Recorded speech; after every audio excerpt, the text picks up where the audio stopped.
자, 실적 시즌 개막했죠. 개막했죠. 그렇기 때문에 깜짝 실적 기업 중에서 전략을 좀 삼아가셔야 되는데 여기 보면 현대제철, LG노태, 포스코, 롯데케미칼, KB금융 이런 종목들이 나와요. 근데 이런 종목들은 이제 기사화된 것들은 전부 리포트를 바탕으로 해서 나오는데 종목이 다 올라가기도 하고 빠지기도 하고 그래요. 그래서 자, 옥석 가리기를 또 추가로 좀 더 하셔야 됩니다. 네, 아셨죠? 그래서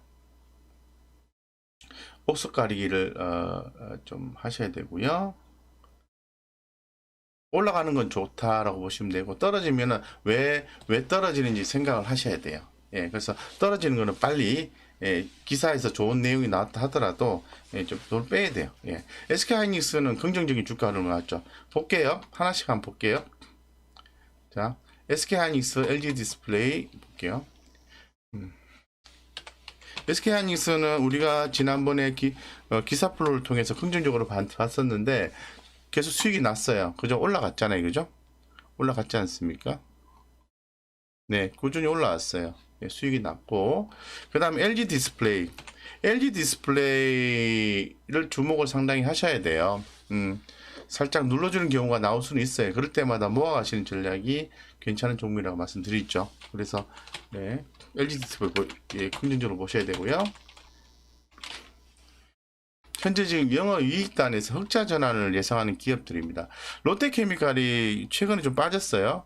만약에 여기에서 좀 빠지고 난 뒤에 지난번에 이제 부정적으로 좀 좋은 얘기 흑자 전환 좋은 얘기 나왔는데 계속 빠져가지고 좀 안 좋더라고요.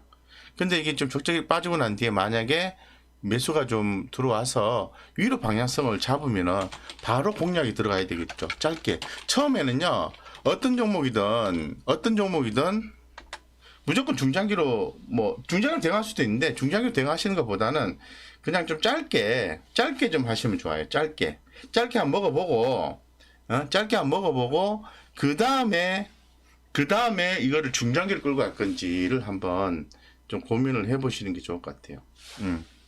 롯데케미칼은 1분기, 2분기 실적 좋아요. 근데 빠졌어요. 근데 여기 지금 오늘 양봉이 나왔네. 왜 양봉이 나왔죠? 외국인 샀나? 아이고 막 사는 모양이다. 자 볼게요. 외국인 매수에 들어왔네요. 외국인이 바본가요? 바보 아닌 것 같은데? 그러면 지켜봐야 되겠죠. 자 그러면 자 29만 6,500원이에요. 29만 6,500원. 그럼 살 때가 됐나?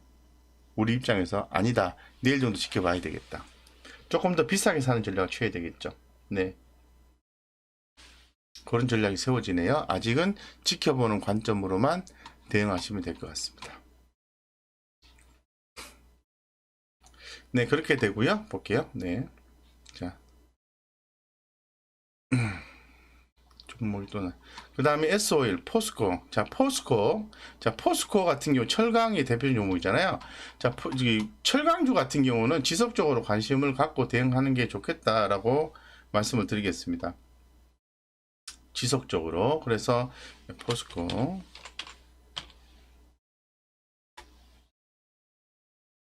철강주는요, 지속적으로 상승할 수 있다고 보고 있거든요. 그래서 포스코라든가 현대제철이라든가 그런 종목들, 또 동국제강 이런 종목도 흐름 좋잖아요. 그죠? 오늘 올랐잖아요. 근데 왜 올랐을까요? 막연하게 그냥 탄소 중립 이런 것 때문에 올랐을까요? 새로운 뉴스들이 계속 전달되고 있어요. 그래서 계속 우리가 처음에는 탄소 중립, 이렇게 철강 가격 상승 이런 거 얘기했지만은 시간이 가면 갈수록 계속해서 새로운 내용들이 전달이 되고 있습니다. 그런 부분들을 컬렉션하고 모아가면은 되겠다. 물론 리포터를 하나 심도 있게 보면은 다 파악이 돼요. 근데 또 그렇게 보면 또 감이 덜 오르죠. 이렇게 메모를 하면서 조금씩 정보를 수집해 나가는 과정을 취했을 때 좀 더 확신이 서게 되는 거죠. 그런 쪽에 생각을 해보시는 게 좋습니다. 한번 볼게요. 자, 철강주 움직임을 좋았어요. 강세 업종을 보겠습니다.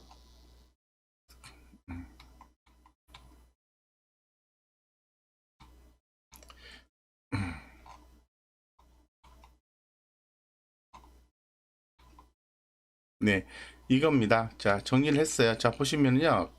자, 중국의 철강 수출 증치세라는 게 있어요.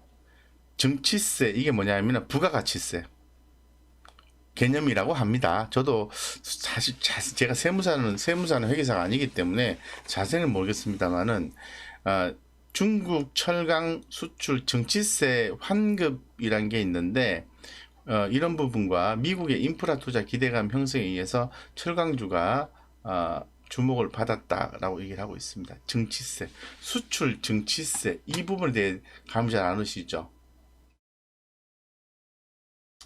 찾아보면 되지. 예, 수출 증치세에 대해서 한번 밑에 기사를 좀 링크를 해놨나 모르겠네.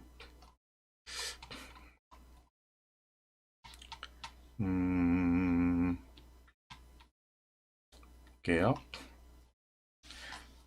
그냥 막연하게 넘어가면 그렇구나 생각할 수 있는데 하나라도 짚어보죠. 네, 수출 증치세.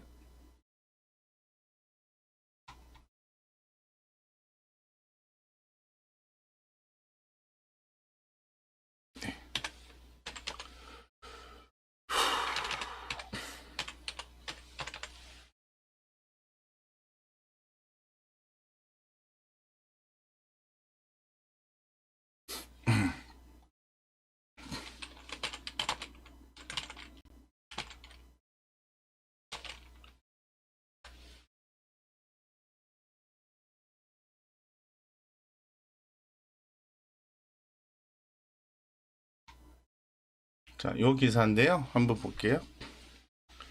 이게 중요하거든요.